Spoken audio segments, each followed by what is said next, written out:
Getting connected? Should be. I also think I might have found a solution to that thing we were talking about. Won't work for tonight, but I'm going to try and run a green screen through, like you were mentioning, the camera software made me think about it. Logitech software has a built-in green screen filter. If I use that one instead of OBS's, then it'll be already on the camera before it gets to Discord, so theoretically... Yes. Maybe that'll work. That'd be cool. Maybe. Maybe. We'll see how it turns out. All right, let's send this. Sending everything out? We're live? Seems Sending like we everything are. out? Yeah? Okay. We're live? No, excuse me. Ugh. Seems Sending like we everything are. out? On You had Twitch. something you want to talk about? Yeah, so I did, but then it turned out that it was edited. Okay. It made me really sad. But I did find a different thing that is not as cool as the thing. But the thing that I got tricked with was somebody claiming to be Axl Rose, and they were not. Thanks, Twitter. It's impossible to know now. Yeah. Yeah. So it made me very sad. But I found by going back with the Wayback Machine and checking this one that this one's true. And this was a person saying, my mom says it's weird on Twitter years ago. My mom says it's weird for me to have a crush on Russell Crowe at Russell Crowe because I'm only 13. Hashtag, how is that weird? Hashtag, okay, maybe he's 35 years older than me. And Russell Crowe just responded with, listen to your mother. That's a good response. Yep, good job. Look, good job. I don't doubt that this little girl got a crush on Russell Crowe. Right. Actually, what she got a crush on is probably him from some movie. Yeah, I'm sure. Which is not him. I love Black Widow. I love Scarlett Johansson. Yeah. I have never met her. I don't know her. Right. The character, right? Parasocial relationships, man. Yeah. They're Well, rough. maybe I don't think some people can like understand the divide. You like the image of them, this small part that you get of them. And maybe they do deserve your admiration, but you don't know them. Right. They like breath too. It's hard for YouTubers to say this without shooting themselves in the foot sometimes, but you don't know us either, right? Like, yeah. Well, that's the thing. Like, I've got the joke with Justin Hawkins. He's my rival. Yeah. That guy has no idea who I am. Right. He has Grammy award-winning songs. He's got album and everything, and he's got a great little Justin Hawkins Right Again, great little YouTube thing where he interacts with his friends. Yeah. And yeah, there's no rivalry. I claim it. He said in one video, I like a little rivalry every now and then. I'm like, all right, buddy. Yeah. And what's funny is that not him, but people in the chat, they've seen me doing it there, so they usually sometimes they'll ask me a question. Yeah. On that, which is really funny. Now I say that, and I'm kind of waiting on a response from him to one of my songs. I don't know if he's going to give it or if it's a thing where it's like, hey, we would like to use this for, like to put it in the list of maybe something he would react to. Yeah. And that doesn't guarantee anything, but that would be really cool. That'd be really cool. Yeah. So, I don't know. Yes, you do, Waverly. That is true. Also, I'm just now realizing that since I can't use the green screen as a green screen, I could just like move it down. That's all this stuff back there is there for a reason. Oh no, this was a mistake. Try and do this. Do this. What has happened? And you can see a little bit. Like it's way worse. It's way worse. All the attempts to make this better have made it worse. Look at this. Okay. Go over there. Now you get a shot of the room. Haven't had that in a long time. Yeah, it's been a while. Posters are all falling down behind me. I regret every decision I've made now. Yes, well, that. Well, you got the 360 games back there, and I thought was that some Wii games on the second to bottom shelf Yeah, there. yeah. Yeah.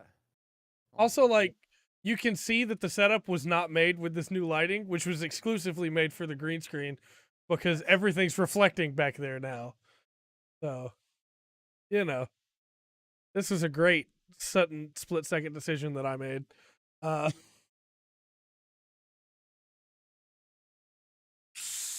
we might just wheel this back over real quick. If you're watching the pre-show, you got a shot of the room.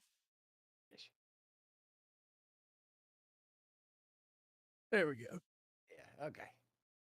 Back to normal. Yes. Oh, well, speaking of the pre-show, we got like a couple more seconds of that, then we'll get going here. Right.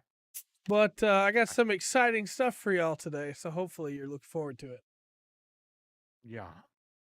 Yeah. I'm kind of curious about a few of these. Yeah, there's gonna be some good stuff.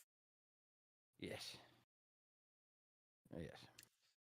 All right, you ready to kick this thing into high gear? If not, that's okay. We can riff for a little bit longer. Give me just a second. I'll make sure I got my drinks here. I need to hydrate in the pre-show. Just a second. You got the sister here. We're gonna be working on Friday. He's almost done. We just gotta touch up the white again with the new apothecary white that we got, and then she'll be good. And while we're still pre-showing, give you a sneak peek at how far we got on the heavy arms, which is pretty dang far, actually. Yeah. But the backpack and the head are kind of intricate. You were saying? Yeah, it seems like the head is not going to be simple. These are older kits, so they're pretty easy to break. So we're probably going to have to take a little bit of time get that head right. And I almost broke out into song from Swan Princess. So let's start the podcast. Yeah, let's do it. Hello and welcome to another exciting episode. Okay. I'm going to redo that. I thought you were ready. Retake. Hello and welcome to another exciting episode of the Full Spectrum Podcast. My name is Trey. I am Rungren. We got some stuff to talk about tonight. Now, as usual, we start off with week. So, Rungren, how's your week been? It's been okay. I'm feeling a little, but making it. Yeah, we're watching True Blood. I think we're close to the end of the second season. Now, are we into the third season? I don't remember. We watched a lot of it. We've kind of been binging it. Yeah. I really liked the show for the first few seasons. Yeah. I think it may be after season 4 that it just gets terrible. I got you. Which is hard. Which bugs me because for me, I really like the show and the writing's pretty good. Yeah. The casting goes from really good to excellent. But there's some stuff I know about the show that just kind of makes me sad when I watch it. There's one character, one of my favorites, one of the best characters on there is named Lafayette. Yeah. Halfway through the second. Okay. His name Lafayette, and the actor who played Lafayette has passed away. He is since passed away, but he's such a great character. Yeah. In that. And then it's kind of realized watching it through this time, it's like, man, boy, I kind of feel bad for just about everybody in that show. Yeah. It does not go well for many, many people. Now, it doesn't in most vampire series. Yeah. Now we're still. This is not me knowing. It's my girlfriend knowing. She has read the 13 Charlene Harris, Sookie Stackhouse novels that True Blood is based off of. So right now, I think we're still kind of close to the books. I know a couple of differences so far, but yeah, it's fixing to just drop it. And she fills me in on, like, it was really cool because she fills me in. I'm like, man, kind of like this. Oh yeah, well, in the books, Right. And she'll have characters where she's like, I kind of wish this character was a little more like the books. Yeah. Yeah. And it's a weird thing for me because I like this show, and then I know we're fixing to come to a train wreck. Right. And it's disappointing. I understand. I think it's fifth season. I think there's 7 seasons. I think the last couple of seasons are just like, what? Yeah. Are you do it? That would be me if I went to rewatch Game of Thrones. Yeah, I've never watched Game of Thrones. Now I'm waiting. Man. I'm waiting on the book. Yeah. And that's because I hadn't finished the series. I wanted his version I wanted to finish that before I watched it. I understand. But I don't know. Every few months I'll get a report that's like he's working on it now. Yeah. Maybe. But one of the problems is, well, it's a good thing for him, I guess. Game of Thrones, when the show, they got huge. Yeah, they did. Even as much as a train wreck as the last season was, that got it because they didn't have his stories at that point. Yeah. It got huge. So he's having to, and he's a slow writer. He's a self-admitted slow writer. Yeah. He's always getting called for interviews. He's got to do this. He's got to work, double check the script and things like that. He's got other stuff going on. It's like, leave the man alone. Lock him in a room and let him write. Yep. I need this last book. 100%. I'm so at this point, and this is a little bit rude. I understand this is a little bit rude, but he's kind of forced it on me a little bit. I'm kind of worried this is going to end up being a Wheel of Time situation. Yeah, a lot of people are. Where somebody else is going to have, and I don't want that. Yeah. I'm maybe a little bit of a purist, so that I would rather have, even if it's not a great last book, it's still his. Yeah, I agree. And that's not, I'm not crapping on Brandon Sanderson having to finish off the Wheel of Time. I can't imagine taking on that responsibility, even if I was a good writer. Right. That's kind of rough. But, for sure. Other than that, we played Lotro yesterday. Yeah. A lot of fun. Had a good time on that.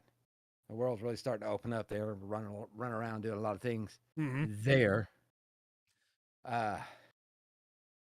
I've got to get something ready for Sunday, but I might talk about that a little bit later on. We're doing plugs and stuff. Yeah. Other than that, it's been that's pretty much. I've been kind of resting and at night, watching True Blood. Yeah. Which I'm gonna watch it all. We're gonna watch all 7, even though I know how bad it gets. I understand. And most of us will be kind of sitting there complaining to the last one. It's got some good scenes. Some good scenes. And I'm pretty sure that's very true, Faith. I'm pretty sure they were all planned and outlined. The Wheel of Time books were outlined. Well, that makes sense. It would still be that does still take a little big pressure off. Responsibility. Yes, that is good to know. That does take some pressure off. But yeah, that's still a big. Yeah, that's still like, holy cow. We did loved. We did finish a Gundam disc, but most of our big Gundam fans are not here yet. Yeah. So I don't know if you want to hold on to that for later in the show.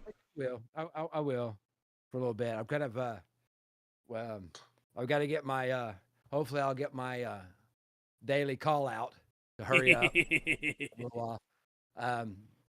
Yeah, it had to all be filled in for sure. Just because you have the outline doesn't mean you have the whole story. Oh, yeah. But that I could see as like, okay, at least you may understand what the original author intended. So right. So that's pretty. That's actually a cool thing. I didn't know that. I try to think of anything else this week. We did finish up the Gundam disc, which we're not too far from finishing. 2 discs away, I believe. Yeah. I'll double check. 2 discs away, then into Double Zeta. But yeah, I'm liking where the Gundam story is right now.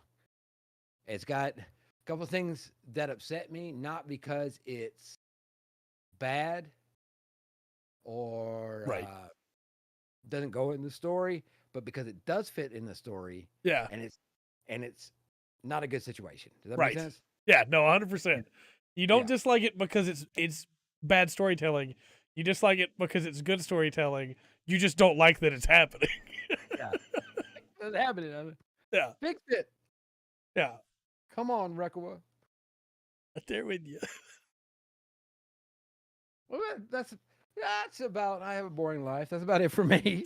How has your week been, sir? Well, my week has been a couple all-nighters trying to put more time into two games that people say are bad. Sonic Frontiers is the first one. And I don't have a lot to say about it because it's the one I put the least amount of time in. But I finished the first island. There's a handful of islands in the game, and I finished the first one. And how do I say this nicely?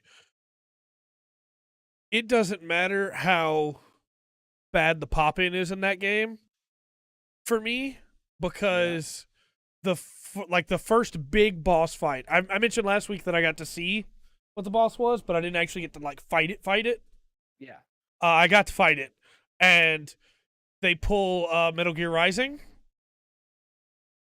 or like a DMC, and they start playing a really hype song while you get to fight it as, spoilers, I guess, Supersonic.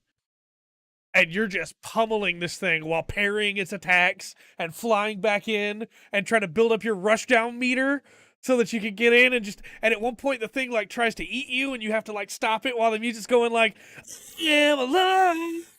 And it's like, heck yeah, man. Yeah, so it's incredible. I gotta ask real quick. Yes, please do. Is it using like hot buttons? Like tap A, tap A, tap A. No, it's you just use the combat system. Okay. I think it'd be way less cool if it was QuickTime events. Mm-hmm. Yeah, there was a time, and maybe I guess if you got a really deep story, there's some okay QuickTime events. Right. I'm thinking of really the other two I'm thinking right now is Resident Evil and God of War. Yeah, 100%. And I'm sure there's others that I'm missing right now, but I can't think of it. Right. Yeah, that does get tiring. We need a break from QuickTime events for a while. Yeah. I think the story is pretty good so far. I mentioned last week the stuff with Amy was actually like surprisingly heartfelt and made Amy a character. This was great. Her story was pretty good. I'm on the next island now. I'm on the next character. I'm really excited because it's Knuckles. That's true. Bayonetta has that one if you miss it. Yeah, it's very bad. But I'm really excited to get into the stuff with Knuckles and just to again run around in that world. It's really cool. I really want to see what the next major boss fight is. Yeah. So that game's fun, but I put far more time into Pokemon Violet. Yeah. That's true. It's during the cutscene you don't expect. Sneak it in there. That's good. I guess I've probably put somewhere close to 35 hours into this game since Friday. Okay. I am almost done with it. I was literally fighting the Elite Four before time for the podcast. So the game is currently like, the Switch you stop it, you turn it off, but you don't kill it. Yeah. It's currently stopped in the middle of the Elite Four on number 3 of the Elite Four. A little bit off topic. I gotta ask a question. Okay. I was shown today that Skyward Sword is available on the Switch. I didn't realize it was. Is that recent? Yeah, No? it came out last year towards the end of the year with Skyward Sword HD for the Switch. Okay. Sent those right after each other, and there was quite a bit of lag. That's very true. Speaking of lag, Pokemon Violet, it doesn't run super great, right? A lot of the videos that you see on Twitter and YouTube are a little bit misleading. The game does have a memory leak issue. That has been confirmed. But as long as you turn the game off every 5 or 6 hours, it's fine. And should you have to do that? No. Absolutely not. No. But the list of games that have memory leak issues is really long. Yeah, it is. And man, that was PS2. I can't think of anything before that one. There was a couple when I do believe it was the Metal Gear. Yeah. They had a memory leak issue. Yeah. You need to cut down, shut it off every once in a while, restart. Bloodborne had one that isn't a memory leak issue, but is the exact same result. It's a bug that can happen if the game's run too long. It can bug out. And it's not technically a memory leak because the tools that we use to find memory leaks don't detect it. But it's functionally the same. And it made it where bosses just didn't use their attacks. That sounds like the old 360 thing, which it wasn't games, it was the box. The console, yeah. The console, where you'd have to manually clear your cache. Yeah. Yeah, kind of like the gas station bug. It's a memory leak, yeah. Yes, yeah. Just like 100%. 100%. Yes. And again, right. We're at 2022. We shouldn't still be having that issue.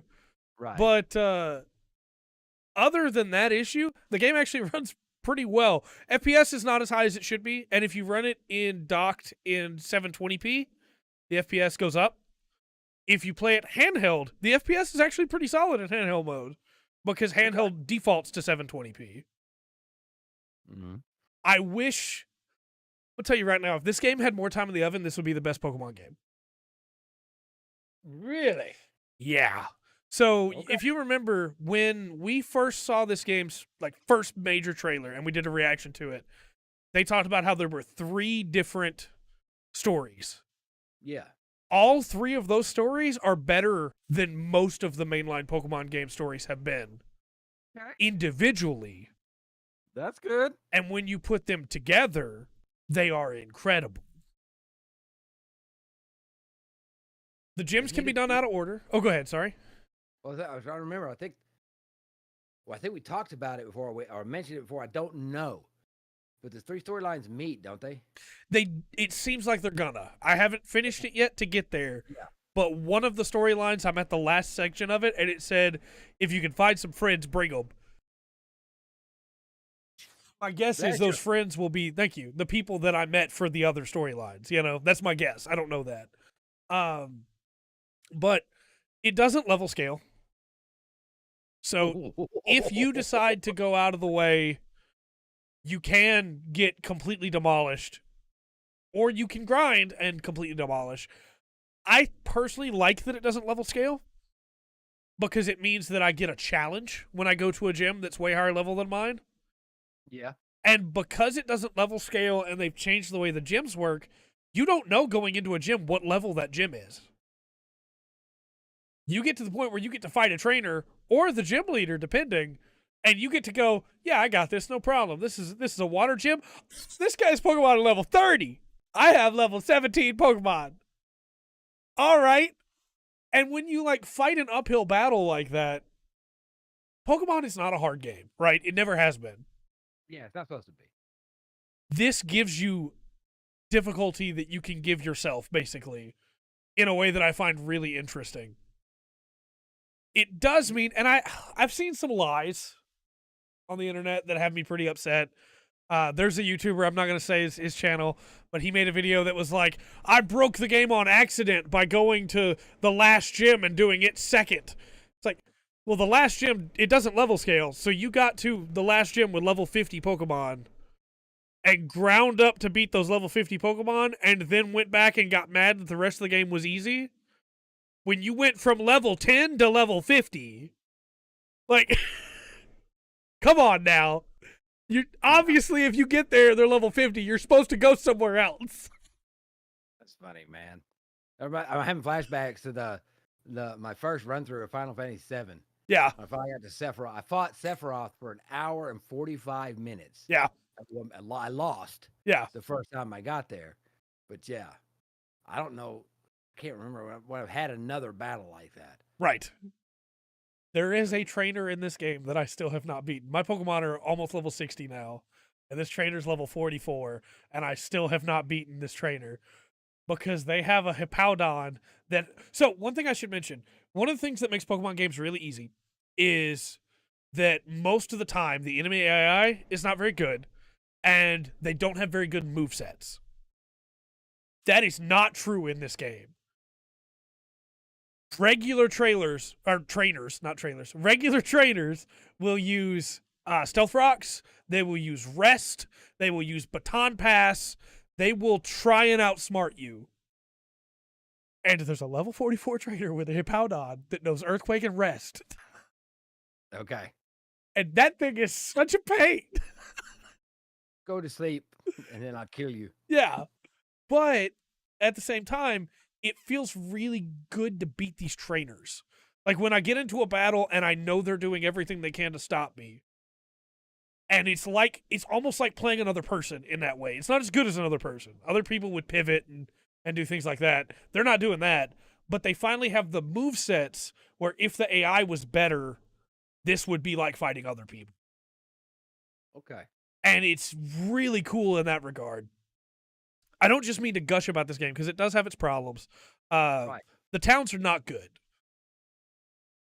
The towns are just not good. You can't go into any buildings unless it's the gym. Or you can't even go into a Pokemon Center because they're not Pokemon Centers anymore. They're gas stations. You like pull up to a booth and there's Nurse Joy, the shop guy, and then a TM machine all beside each other, and that's it. The shops are just menus, and the biggest towns are just a bunch of the same sandwich shops or the same cafes or the same sock shop, all scattered around the city. Yeah. And there are places where you could say the devs were being lazy. I don't think they were being lazy. That's a lot of what the discussion is online right now. I don't think the devs were being lazy. I don't think they were given enough time. Yeah, if you're reusing a lot of stuff, that could definitely be it. Like, so if it was like one town, like the first town you went into, that's good. It looks interesting. But when it becomes the same town over and over again, right? It's like, oh, okay, yeah. It feels to me like they were not given. This game needed like another 6 months just to refine things and optimize it, and it feels like they were not given that. And so I believe they chose to cut out the smart things. Hey, you can't go into the buildings anymore. That sucks. Yeah. But I'd rather not be able to go into the buildings and the battles be good than the battles be bad and be able to go into the buildings. Right. But no, I'm so torn on this one because, again, if it was optimized just a little bit better, if they had a little bit more time to finish it, this would be the best Pokemon game, hands down. The Titan storyline is incredible and legitimately like got me emotional. And I don't want to spoil things for people, so I'm not going to spoil it here, but I will just say, if you can do that storyline and not get emotional, might be something wrong with you. That's all I'm saying. Because, like, man, that's a gut punch. The Team Star story is really good, and the gym story is really fun. The rival this time still picks the Pokemon that is weak to yours, but now, like, the rival does it on purpose this time instead of just being like, well, I'll pick a Pokemon too, because this rival's already the champion. And it's just, I do have a green screen background this week. This rival's already the champion and thinks you might make a good rival for them. So they pick the Pokemon weak to you to let you win your first battle so that you can become a good trainer. They think if they just give you that win, and then over and over again, this champion will be like, hey, we're going to fight again, right? Oh, okay, let me not use, what level are your people? Let me not use my good Pokemon yet. And it makes me like, okay, all right, look, I get it. You can use your good Pokemon, though. I can take them. Come on. And so I know when I get to that final champion fight, it's going to be really satisfying to get to fight that rival character at their, like, max strength. Right. This game's good. It just, unfortunately, has some really... So, do you remember when Skyrim came out? Yeah. And Skyrim had so many good ideas. Yeah. But also was super buggy. Yes. Yeah. And none of the bugs really affected performance. Every once in a while you get a crash. But for the most part, it was all just, hey, the frame rate dies in this dungeon. Or, hey, this guy fell into a wall. Or, hey, now you're going up the side of a mountain. That's this for the most part. I have had one crash, and only on handheld mode. Haven't had any other crashing. I've had a couple moments where I load into a new area, and the frame rate drops to like 12. And then it picks back up again, and it's fine. it needed more time in the oven, man. It really did. Because the amount of fun that I'm having with it tells me, again, if it was optimized, this would be an incredible Pokemon game. Yeah. As it is, this is a good Pokemon game. Fair enough. Fair enough. Yeah. 2022. Yep. Figure it out. Yep, I agree. But just, again, throwing this out there for the people that are like, oh, the devs are lazy. And I've seen people bringing up, like, the devs should have crunched more. Like, crunch is the problem. Like, no, the problem is the higher-ups that said this game has to come out before Christmas. It's not the devs. It's not crunch. We don't need more crunch. No. And look, playtesting over the last few years kind of taken a back seat. It sure has. So, and I think it's shown, and not just in this game. There's a couple other big games out right now. They're really buggy. Yeah. This is not Cyberpunk levels of buggy. No. No. It's not good buggy, but Right. it's not that buggy either. Yeah. This is not GTA definitive. Yeah. Don't use Cyberpunk as a stick. Look, we're not that buggy. That's right. Oof. Oh, but yeah, hopefully I'll have that finished either tonight or tomorrow and get a review out for it soon. I know there's some commenters that are very excited to hear me talk about Pokemon, so, you know. I don't enjoy the crunch. Yeah, I'm right there with you. Ah. So, I spent too long talking about Pokemon. We should probably move on. Let's get into reviews. Yes. I'm interested. This first one that we have, really excited for reviews tonight, is Evil West. Okay. Now, I don't know if you remember this one or not, because it kind of got pushed back and then nobody was talking about it anymore. But this is an action game that is about killing monsters in the Old West in the style of a B movie. 98. Right. You play as a cowboy and you kill monsters. If they done it right, 98. I want no. I will go with 92 though. Okay. Let me put the doubt I'll ice get that cream up. high, but she's at 72. It's a lot easier without the background. Yeah. The score is 76. Okay. Read a couple of reviews for you. Yeah.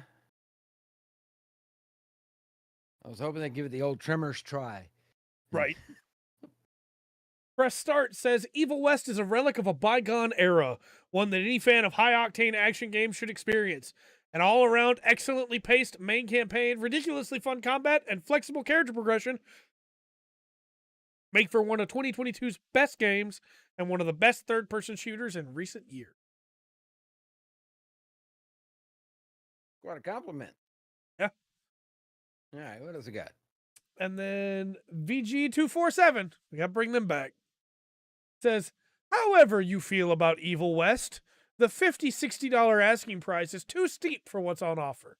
The nature of its level design, limited enemy variety, and forgettable story will get in the way of your enjoyment, even if you're only there for the combat. As engaging as it is, the action just doesn't make up for Evil West's shortcomings elsewhere. Okay, that was two completely different reviews. Thank you. Mm-hmm. That didn't help at all. No, I think it'd be recommended. I think they'll go. We're gonna keep with it too. We're going to 82. Okay, got an 87 from Faith. 82, 87. 63% is the answer. Well, Oh, that late 72 from Wayne. I guess it kind of makes sense. I mean, the not based on the first review you read. Yeah, that's probably a better score for the second review you've read. Yeah, you read, I guess. Yeah, it just seems like it doesn't have a lot of reviews. And unfortunately, a lot of them are in the lower half of like, hey, this is cool, but it's kind of expensive, or it feels like a PS2 game. It's not a bad thing. PS2 games were good. Yeah. I don't know. We've had a discussion on being spoilt on graphics now. Yeah. And and then as we've said, there's no excuse for a A game to have anything but beautiful graphics at this point. That's right. So I don't know. That's right. All right.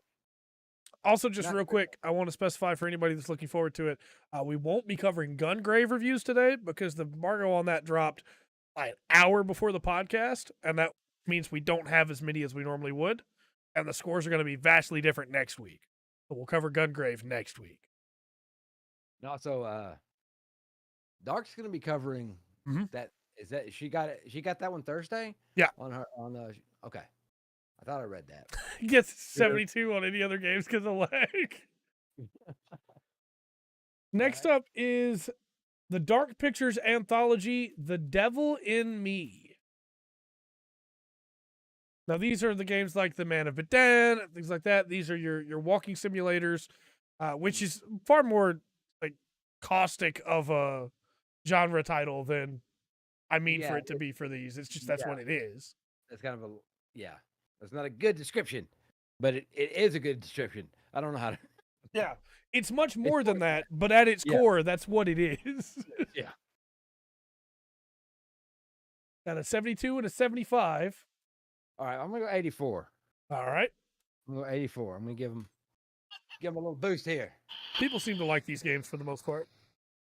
Yeah. The answer is 74. Ah! Everybody's just throwing darts around it. Yeah. Well. Now, GameSpew here has maybe one of the strangest reviews that I've ever read, and I'm about to read for you. Rarely putting a foot wrong in terms of production and storytelling, we've loved every moment we've spent with The Devil in Me. An absolutely wonderful conclusion to the Dark Pictures Anthology's first season. Its story is the most captivating and the most well-realized. So much work has gone into crafting characters and locations, and the sheer goriness will delight and horrify in equal measures. Supermassive Games continues to go from strength to strength, and with The Devil in Me, the studio has cemented itself as a master of the horror genre. So, does it step off in a wrong spot? You said rarely. Yeah, because that review sounds like that'd be like in the 90s, man. You love that game. Right.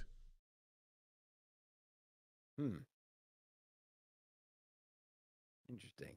Sounds more like a selling point than a review, but. So, I have, of course, the other end of the spectrum for you. Okay.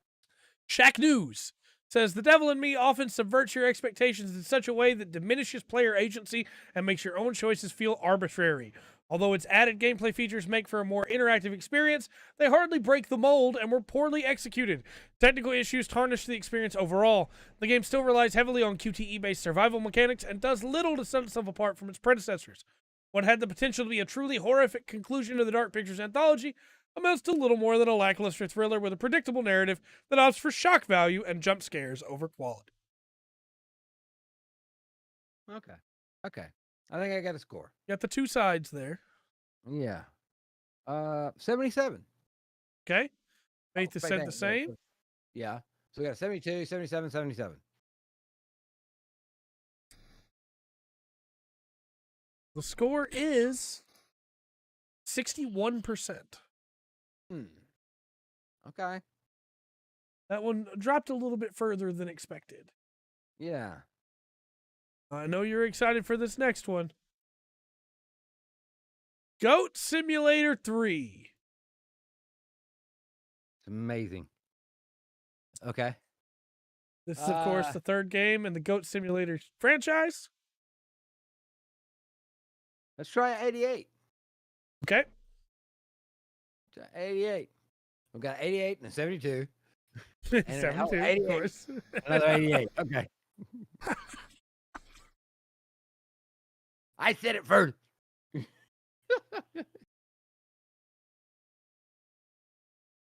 Attack of the Fanboy has an interesting review here. Pilgor, the developer, is back and better than ever. Goat Simulator 3 is the troll sequel no one asked for, but happy to get it anyway. Help her defeat the farmer and wreak as much havoc as possible on the residents of San Angora. The result is the punniest adventure you'll ever go on.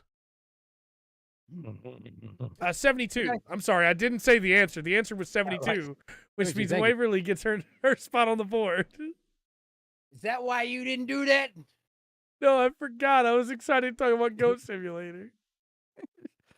No, the second score is the recommended score. The first score is the review score. What they scored the game. Yeah. Let me give that the pomp it deserves. The answer was 72, which means Waverly gets an ice cream. Ice cream. Dan, ice cream. Ice cream, Dan. So the first score is the critic score. The second score is the recommended score. Yeah. Okay. Cockatoo Parade says, in a sea filled with serious AAA or so experiences featuring ex-gods and rats, I'd recommend Goat Simulator 3 if you need a goofy laugh, playing as a goat in an open-world setting filled with secrets, goofy quests, and Easter eggs. And my favorite thing about that review is you could put that on any of the Goat Simulator games, or change out the name Goat for Goose and put that on Untitled Goose Game. Yeah. And it really just seems like they're taking shots at God of War and Plague Tale. A little bit, yeah. But I kind of understand that. I do too. This is very different, right? Yeah, this is a... what was the game you had me play? Frog Detective. I beat it in an hour. Yeah. Right? And it's not a deep game, but yeah, there needs to be some games like that. I kind of understand what they're coming from there. Maybe could have worded it a little bit different, but yeah. What do you think? 82. 82. My favorite part about this now is that since I know Waverly's on the YouTube side, I don't know if she's busy or if it's just the lag that her excitement at getting ice cream will come in like an hour. Well, I know she's got a 72. There it is. There it is.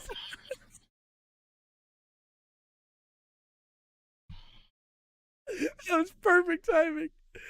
Oh, you're probably going to stop laughing in just a second, though, because the recommended score is 54%. All the reviews that talk about how much they like this game, and the vast majority of them did not recommend it. That makes no sense. Filthy liars. That's what they are.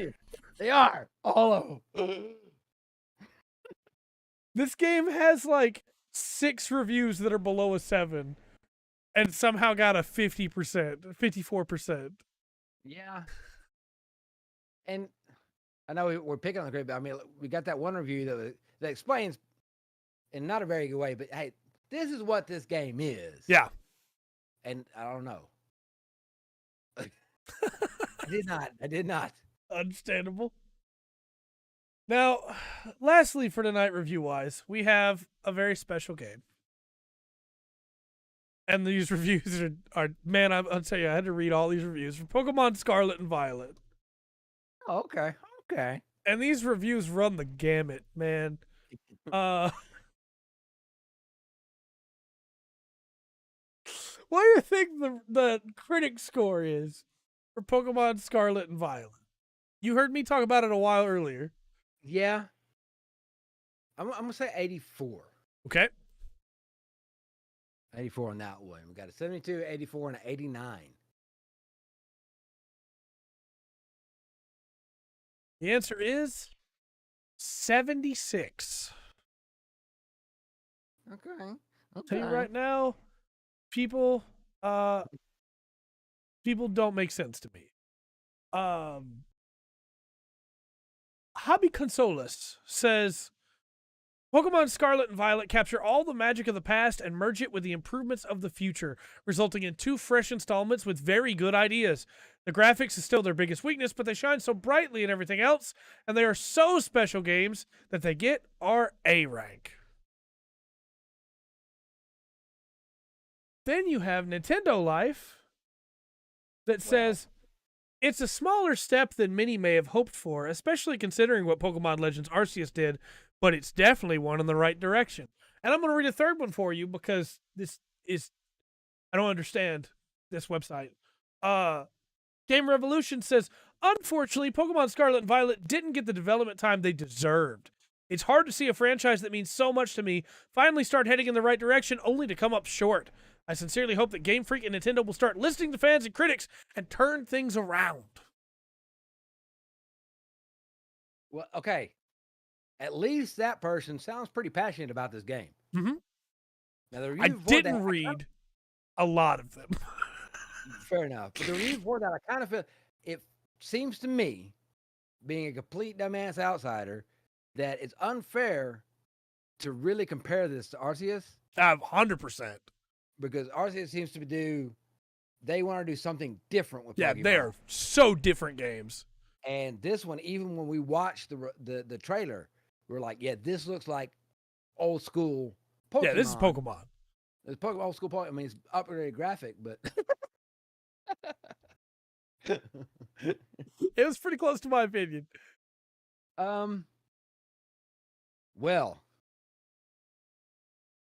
for 76. Okay. I'm recommending 76. We have 76 to 72.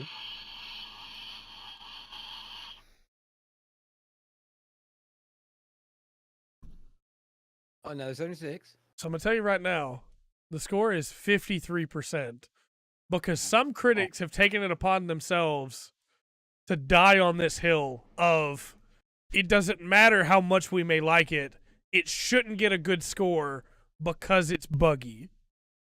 When those same critics did not do that for other games.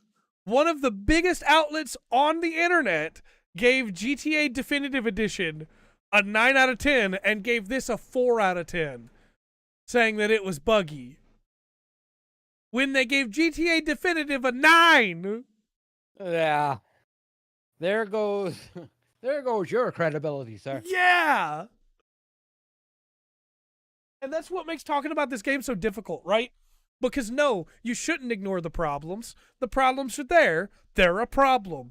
But also, people can have fun with the game, man. A consumer should know going into it what they're getting into. But other than that, the fact that the internet has like taken sides and set up picket fences of if you like the game, you're just a fanboy. If you don't like the game, well, you're just a hater that hasn't played it. There are legitimate reasons to not like this game. And there are legitimate reasons to like this game. And nobody's wrong for either way. Like, calm down, everybody. Calm down. And the fact that so many journalists have gone like, well, this is the hill to die on. Pokemon makes so much money, they can't just get away with this. Like, they already did, though. That's the thing. You're right. But it's kind of be expected, and it's kind of funny because you talk about divided, and they're making these big deals. Mm-hmm. Dude, there is apparently, I don't know, we don't talk about this much. Apparently, there's some bugs in Overwatch 2, and people are going nuts. Yeah. For it, but it's still good reviews. Bugs where characters had to be removed from the game. They took Bastion away. Yeah. But yeah, no, that's still very well recommended, you know. Yeah. What's the current recommended score on Overwatch 2? Let me check that. Yeah, please do, because I know from some of the reports that some of the bugs are breaking the game. Yeah. And there's a couple of them they're like, no, we're not going to fix that. It has come down to a 65. I remember when it first came out, it was a 76. Okay. It has come down to a 65. So at least people are finally going, hey, yeah, no, maybe this thing does have some problems. Yeah. And that's the thing. Like, I'm not trying to white knight Pokemon. 100%. It's got problems. But you can't just go, well, it's okay for GTA Definitive to have problems and not okay for Pokemon to have problems. Yeah. Yeah. Especially we know how to fix the bugs in the Pokemon. Right. Yeah, 100%. It's a memory leak. We need to fix that. Yeah, take a break. But take a break. Mm-hmm. Every 2 hours. Shut your system off. Go touch grass. Come back in. Whatever you need to do. Get you a drink or whatever. go use the bathroom, let it reset. It don't matter if you do that with. It's not gonna fix it, GTA. Yeah. Move left and right, and your car gets bigger. Yeah. All right. So let's get on to some announcements. Yes. And of course, for anybody who doesn't know, because they haven't played the game before, you can, of course, play the review game from home. But Waverly will stay up on the board for the rest of the podcast because she earned that spot on the Wall of Fame. Next week. Tuesday. Yep. Next Tuesday, her name will be taken down. But for now, she's earned that spot. So you should play the game as well. And play it at home as well. Just because you can't get ice cream there, you can still go and enjoy an ice cream later on. So, I mean, unless you're lactose intolerant, in which case, get some sorbet or something. I don't know.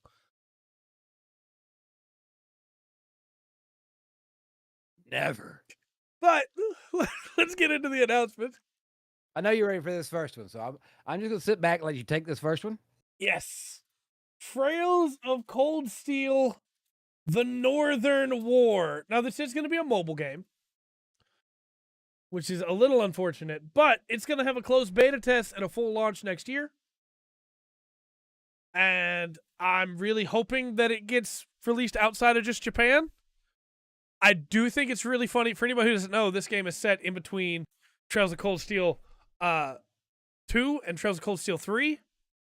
And they've shown off a bunch of new characters that are going to be in there. And somebody asked in an interview, well, Reen never brings up any of those people. So are they going to die in this game? And the developer was like, we're not answering any questions like that at this time. And it's like, you need to understand how prequels work. The Trails of Cold Steel 3 and 4 were made without these games existing. They didn't know they were happening. Yeah. All of these characters are probably going to die. Just keep that in mind.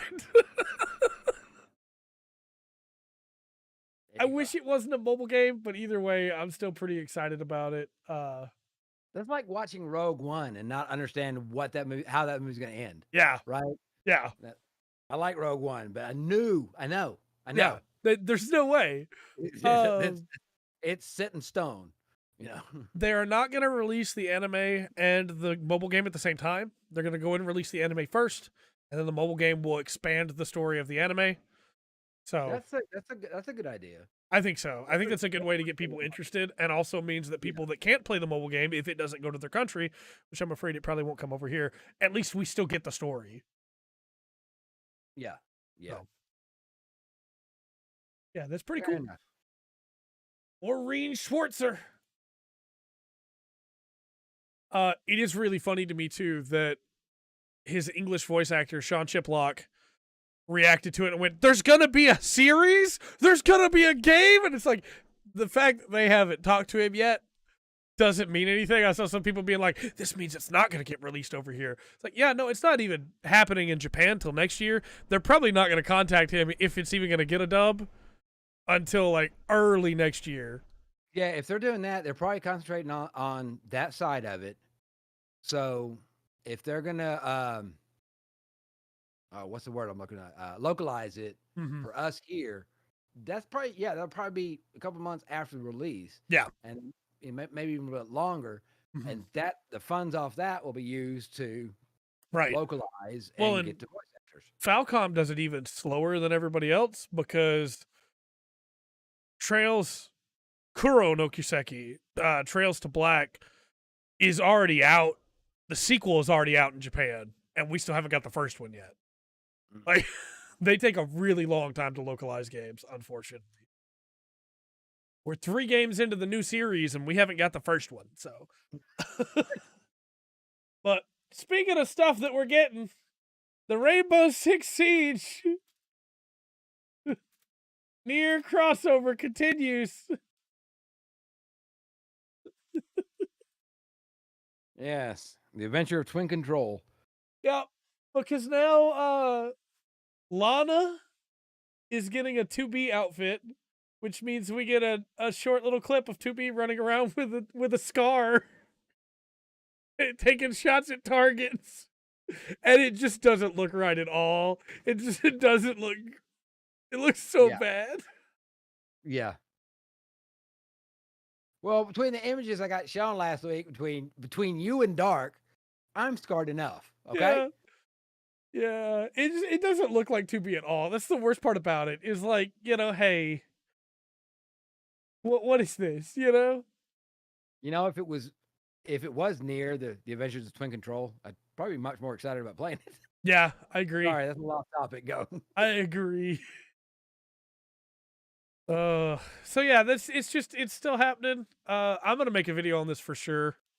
I don't see how I can't. Weird crossover. It Nier is. Nier is sci-fi, right? Yeah. Yeah. Science fiction. But there's nothing science fiction about it. If they had another science fiction and a weird crossover, I might still feel it's weird. Yeah, I agree. But at least that one would make sense, I guess. They also they go to the links to have the pod from Nier Automata carry in a mask that is Yoko Taro's mask, and then drop it, and 2B, Lana in the 2B outfit, pulls a pistol out and shoots it in midair without looking. And it's like, what is this, man? What? Like, I'm just waiting for the, the Turok Pets crossover. Pets with a Z. Yep, 100%. Yeah, Turok and Pets. That will be a game. So that's where we're at with that. It's not much to talk about there announcement wise. It just, it's going. Which apparently is going better than Eve and Doctor Who. Apparently, yeah. The community's not throwing a fit, so. Oh, I'm gonna have to make a video as Uncle Nier. Well, we have some funny games here. We have some laughs, some goofs and gaffs. But about that. In the news, our first story is not fun. Goofs and gaffs, not goofs and gas. Yeah, I took care of that before the podcast started. I don't want to get caught on the mic. So you might remember earlier in the year, Volition brought out their Saints Row reboot. Mm-hmm. Saying that it has done poorly is kind of an understatement. It flopped hard. Yeah. And Volition is being subsumed is not the right word, but that's what it feels like. They're being devoured by the Borderlands minds as Embracer Group is going, Gearbox, you take Volition and have them work on Borderlands stuff. And it just feels like Ubisoft going, hey, we bought this studio and they made a game and it's not very good, so we're going to send them to work on Assassin's Creed. Yes. It's like, I don't doubt that these people are passionate and can make some good stuff. Give them another chance, man. Don't just send them straight to the Borderlands mines. Well, it's kind of weird because as we sit, hey, Will, go ahead. But as we sit here on this side of it, it's like, well, I don't know what happened.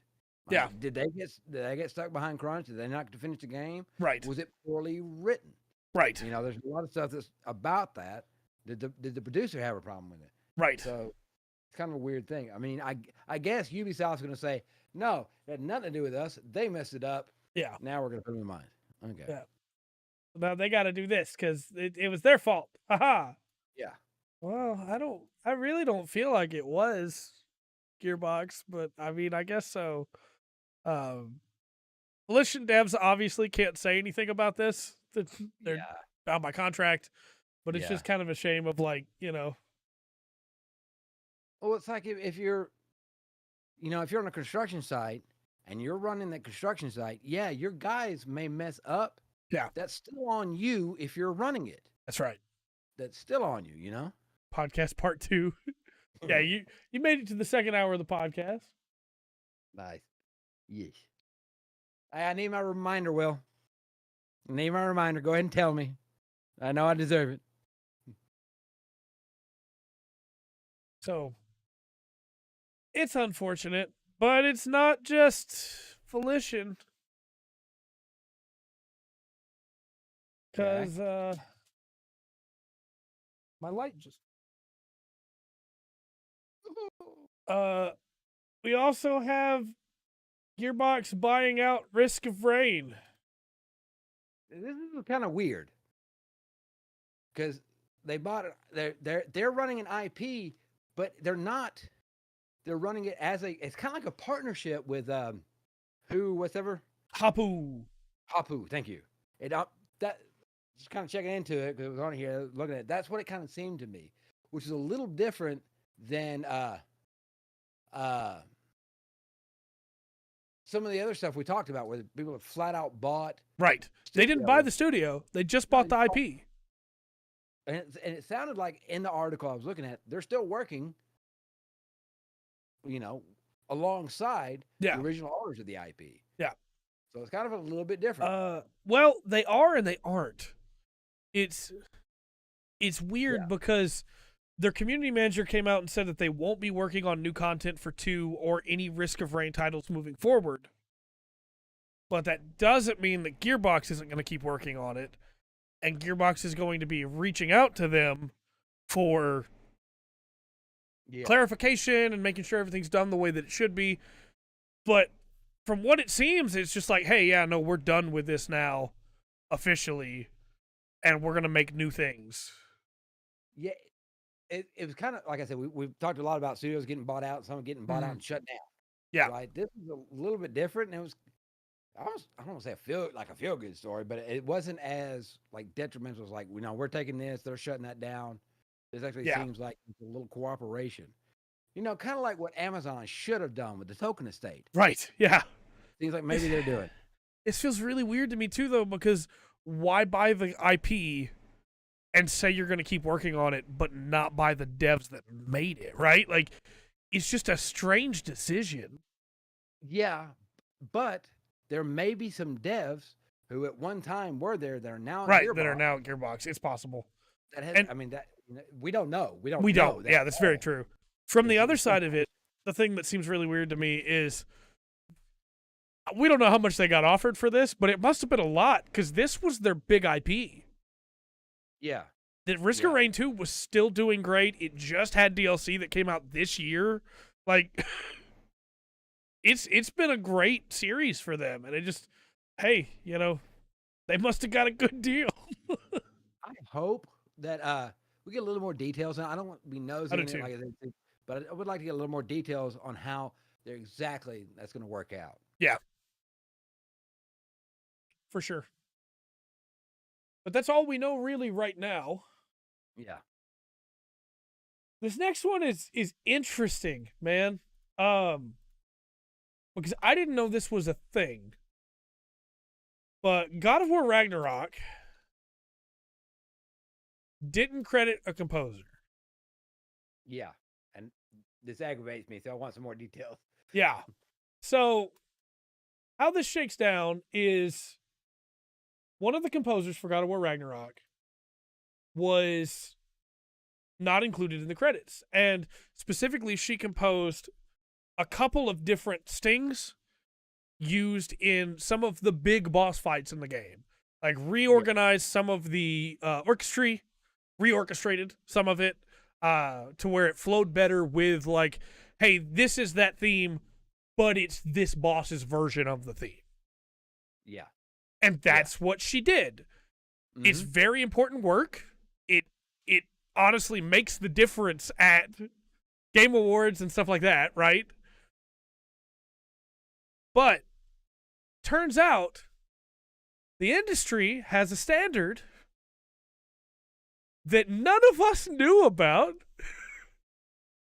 which is that you have to do enough work to get into the credits. You have to do a certain percentage of work. Mm-hmm. So whenever you're playing a game and you finish the game and you have 20, 30-minute long credits, turns out a bunch of people's names aren't in there. Yeah. Because they never hit that quota. Yeah. Which sucks. Yeah. Because, I realize that it's a scene with Freya and then a chase scene with Thor. Yeah. I understand it, right? Yeah. Two of the big moments. Yeah. Realize that the section of music that she arranged. Now I read in the thing it was arranged, produced, Yeah. and there was one other thing I can't remember. Yeah, she Now, was in the produced, studio for some of that. yeah. Now produced means she directed the music, and then arranged. Of course, she's just putting it in the order Right. that it's supposed to go through. It's kind of upsetting. It's kind of upsetting to me, and it goes into a bigger thing. I might ran on for a second. Go ahead. This is really dumb, so please go ahead. Okay, music in general. Mm-hmm. Is it a product or a service? And you gotta ask yourself. Now, for a long time, back in the day when you say you had bards, it was a service. Yeah. Right? And you provided a service, you played some songs, that's how you did it. Mm-hmm. And for a long time when we had, let's say, LPs, 8-tracks, cassettes going into the CDs, it became a product. Right. You were selling a packaged product, right? And sent it out. Now, with all the streaming services and the way music is now, music's a service again. Right. So, from a legal standpoint, they paid her for service, not her product. Right. So it'd be like, okay, yes, we had a janitor in here that would clean up and helped everything get cleaned up and kept this place didn't straight. get made without him. Right. Didn't get made without him, but he provided his service. Mm-hmm. And so they don't credit that service because it's not a product. Yeah. And the way the music is now is that's, I think, honestly, and okay, you can call me biased if you want to, but it makes more sense to me. When she created that music, she created a product. I agree. But that's not the way it's looked at anymore. Right. Now it's just, she did a service. Well, and what makes me more upset about it is God of War 2018 words, had a song by Bear McCreary in there, which YouTuber, great YouTuber, right? Artist, makes really good music. He got special credit in the credits because he was an external contractor, right? Yeah. This woman did just as much work as he did. Yeah. Doesn't get credited because she didn't hit the quota. And for what it's worth, God of War's audio production lead has come out and said, "Whoa, what? They didn't put you in there?" Yeah. Yeah. I'm going to get this fixed. We're going to patch it in where you get put in the credits. This is stupid. This is stupid because it's a simple little text. Mm-hmm. You're not adding a whole, you're not adding a section. You just type in a text line. Yep. I guarantee for their credit roll, they've already got where they can just type it. They've got it set up where they don't have to create type it, the whole roll, render it, process it, done. Yes. Yes. On that. I feel bad for the lady because on one hand, this is a shot, right? This is an opportunity. You're working with your sound. Yeah. The noises that you make and put together are out there for people to hear. And it may only be a short period of section, but the way they build up the scenes in God of War, the music's definitely going to be a big part of that. That's right. I don't know. I'm kind of upset. At the very least, she should have just had her name on there and tag where the music was. That's right. Let them know, hey, she did. It was these specific parts that she did. Her name is Jessica Mao, by the way. Just wanted to make sure we got that out there. Yes, because she deserves her credit that she still has yet to get. It opened the door, I guess you could say, for people to go, hey, yeah, let's talk about how dumb this is. And a name was brought up that when I say who this is, you're not going to know this name because he's not in the credits. But Gunnar Wright was a auxiliary sound man, recorded lines for Dead Space 1, 2, and 3. Let me tell you what he did in those games. Let me tell you what his voice is. Anytime that Isaac Clarke grunts, breathes loud, or anything of the sort in the first 2 games where he doesn't have a lot of voice lines, that's Gunnar Wright, who was not credited for any of that. That makes Isaac.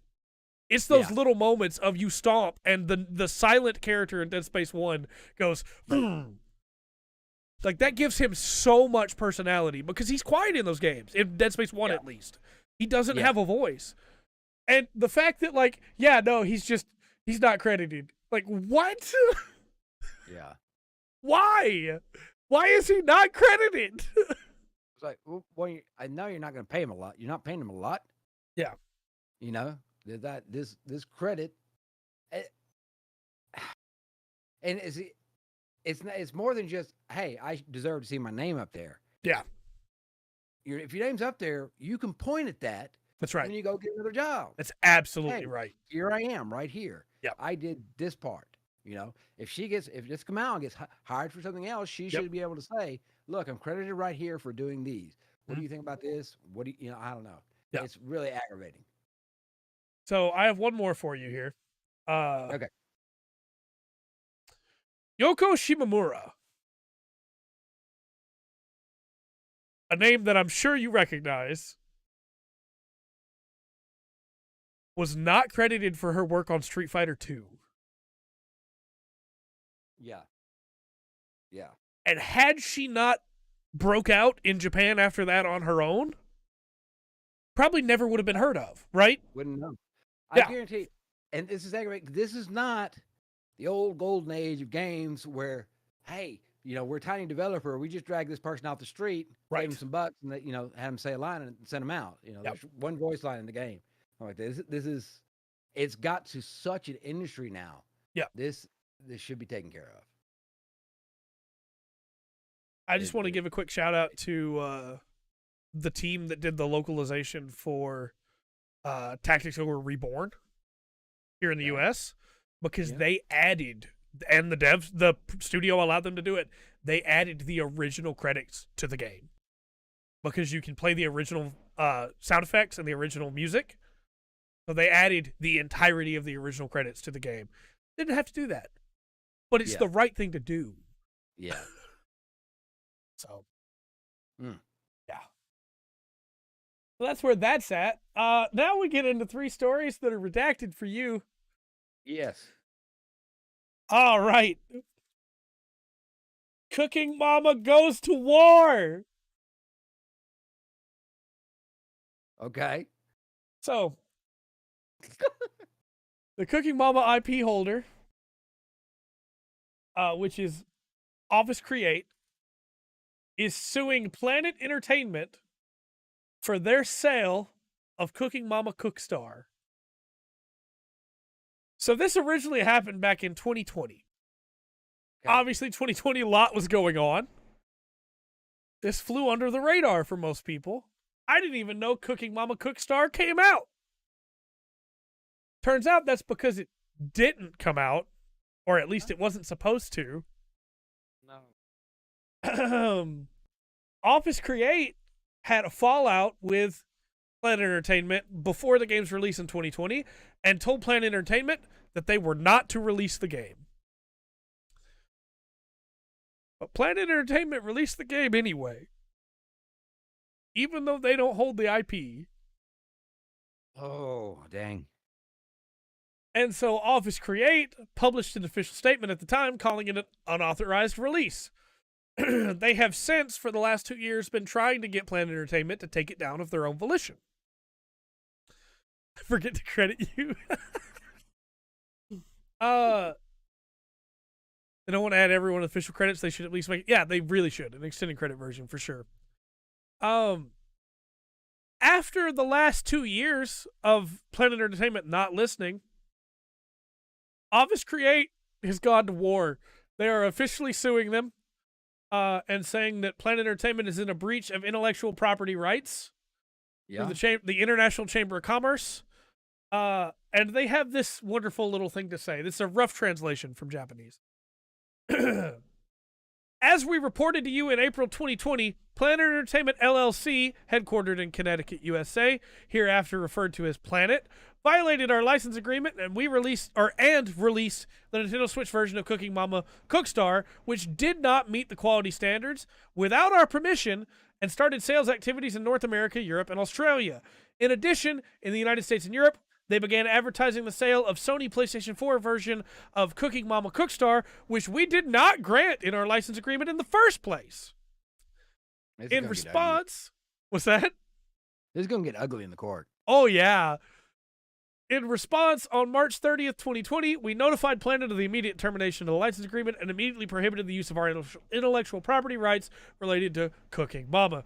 Despite this, Planet continues to sell the Nintendo Switch version of Cooking Mama Cookstar without our permission and even sells the PS4 version of Cooking Mama Cookstar worldwide, excluding Asia. It's time to start. As such, we have sued Planet and its CEO Steve Grossman personally before the International Chamber of Commerce, International Court of Arbitration for the unauthorized production and production of the Switch and PlayStation 4 versions of Cooking Mama Cookstar. We had filed for arbitration proceedings seeking a ban on sales, etc., and on October 3rd, 2022, the ICC Arbitration Court made a final ruling. In this final ruling, the ICC Arbitration Court found that Planet and Mr. Grossman did not have the authority to manufacture and sell Cooking Mama Cookstar for both the Switch and PlayStation 4 versions, and that the unauthorized Cooking Mama Cookstar has been found to infringe our intellectual property rights. In addition, the ICC Arbitration Court prohibited Planet and Mr. Grossman from any actions that misled the company on the grounds of intellectual property rights infringement, unfair competition, etc., and were ordered to pay damages. And then they say this to the audience. In order to protect the important assets of the Cooking Mama series and to gain the patronage of our customers, we have taken all legal measures to remove Cooking Mama Cookstar, manufactured and sold by Planet, from the market. We sincerely apologize for the great confusion and inconvenience caused to our longtime patrons of Cooking Mama due to the illegal acts of Planet and Mr. Grossman. Oh, man. They went for the throat. They did, and it sounds like from the ruling that you just read out, that was the final ruling, as you said. You know that they found that Mr. Grossman and Planet Enterprise are in the wrong. Yeah, and this could really backfire because not only will the plaintiff should be awarded all profit. Yep. Made off that, they're probably going to get the gross amount, not the net amount. Yeah. So I mean, all the work that company did, they're not going to get anything back. They're not going to get, It's almost like when the people that hold the IP say, hey, yeah, we don't like it. It's not to our standards. Don't sell it. Yeah. You should not then sell it. So, Planet Entertainment, however, has said that it's fully within its rights to do so. And they will be fighting this arbitration. I don't know how you can fight a final arbitration. Well, you should still have a right to appeal. But that's what they're going to try and do. I don't know how it's going to work. It's going to come down to the language in the contract, though. Yeah. There's also another little extra stab of, I bet the IP holders didn't like this, in that after they were told that it didn't fit their seal of quality, Planet Entertainment added NFTs to the game and cryptocurrency. No. And so I don't mean to say they're the bad guys in this, but sounds like it though. It sure sounds like it. So yeah, their Office Create has gone to war and they will be taking Cooking Mama back. Sounds like it. I wonder if they're gonna have to take that ruling to the 3 different regions though. Probably, honestly. There. Okay. Speaking of going to war, CSGO fans are a little upset because CSGO has removed Dust 2 from the main playlist and is adding Anubis to the main playlist. Why take it off? So you can still play it in all your casual deathmatch and competitive modes. It's just not in the main playlist anymore. But Dust 2 has been in the main playlist for the last 10 years. Dust is the CSGO level. That seems like a weird... I don't understand that. The official CSGO Twitter account got, ratioed really hard. Yeah. People are not happy. does not sound like it. Yeah, and some people's biggest problem with it is there are maps that come up in the rotation in the official playlist that people don't like, right? Dust is not one of them. Dust is, again, it's the CSGO map. Maps like Mirage or Inferno are maps that people don't love near as much as they love Dust. And it could have very easily been, hey, we're adding a new map to CSGO. And everybody would have been like, awesome.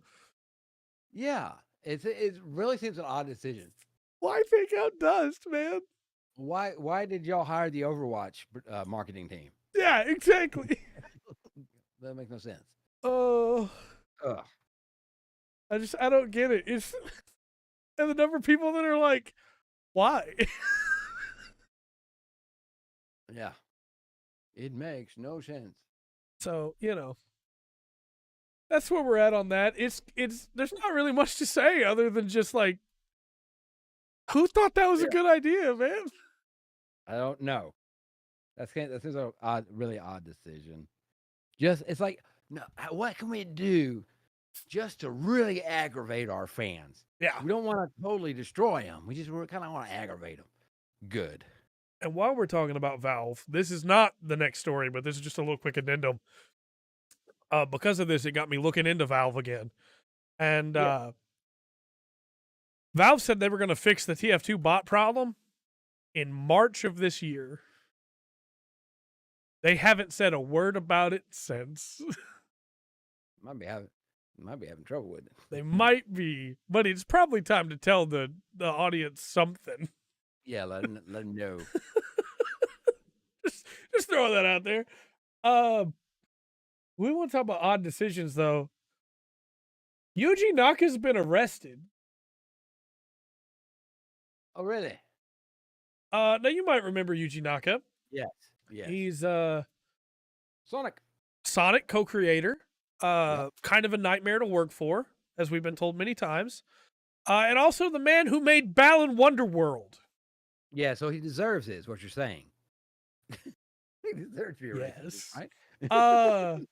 And he's been arrested for insider trading. Oh, yeah. So, I don't know if you remember or not, but in 2019 going into 2020, Dragon Quest Tact was announced, which is a Dragon Quest mobile game. Yeah. Hey, Dark.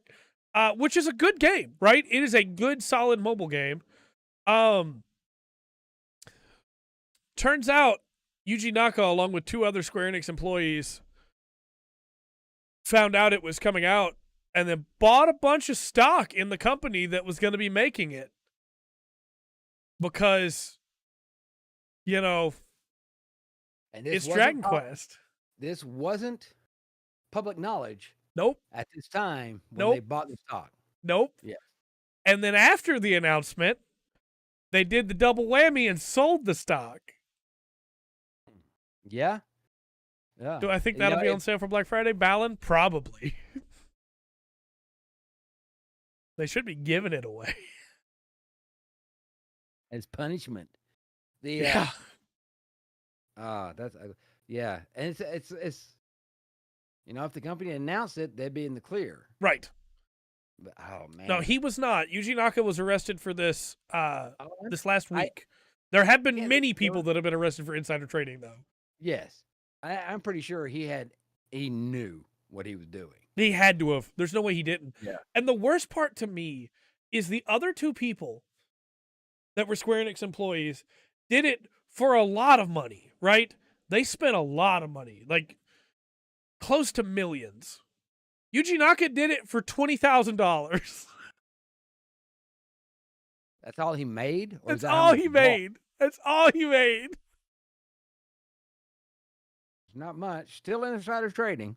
Yeah, it is. But like, Yuji Naka, what are you doing, man? And like, if you'll remember, Yuji Naka himself went on Twitter with a whole big thing about how the reason Balan Wonderworld was bad is because he lost his position at Square Enix because Square Enix wouldn't listen to him about how to make the game. Well, turns out that was a lie. And the reason he lost his position at Square Enix is because Square Enix found out about this investigation and fired him so he couldn't do it anymore. Oh, yes. So if you remember at the time when multiple news outlets were like, Yuji Naka was the victim all along, and I was like, I don't think we should trust him. He's been caught lying before. Yeah. Turns out. As it so happens. Oh. That's ugly. Ugly. So the other two men, Taisuke Sasaki and Fumiaki Suzuki, have also been fired, of course.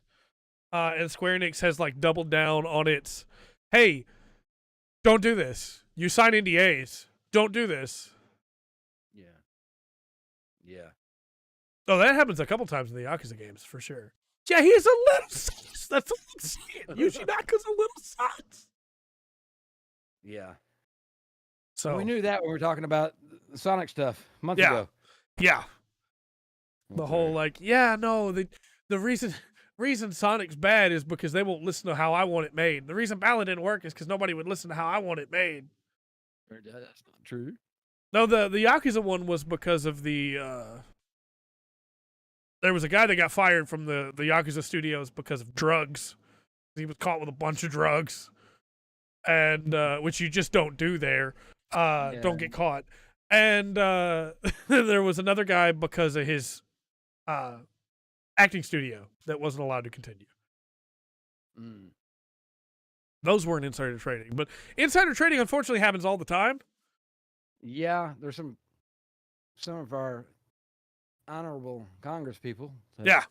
Probably go sit beside him. Yeah. Hey, we're making laws that are going to affect these companies. We're going to buy or sell in these companies. But when you can be tracked and you're working for Square Enix, like, come on. Right, anyone who won't let you jump in a game where you need to jump, a little sus. It's a little sus. And it also makes Balan, like, come back into question, you know? Yeah. Of, like, did Balan bomb on purpose? Like, did he do that on purpose? To bring down shares? Because he also made a game called Rodea the Sky Soldier. And right before that game came out, he sold a bunch of stock in a company that turned out to be the one that made the motion controls for the 3DS. Yeah. And Rodea the Sky Soldier flopped on 3DS. See, that would be here's the thing. He may not trying to give a lesson on stocks and stuff, but the you can short a company. Yeah. So you're basically, when you short a company, I don't like shorting. I don't do that. Right. Because you're betting on that company to fail. Right. Basically, you're saying, hey, their stocks are going to crash. Yeah. That, and you will make money by that company failing. A lot of hedge funds across the United States, they do that. Right. There are cases where legally Wall Street has basically, because of their speculation, has run a company into the ground. Yeah, that doesn't surprise me at all. Yeah. Because they've shorted it so heavy. And so far that, when it goes bankrupt, they've made money. Yeah.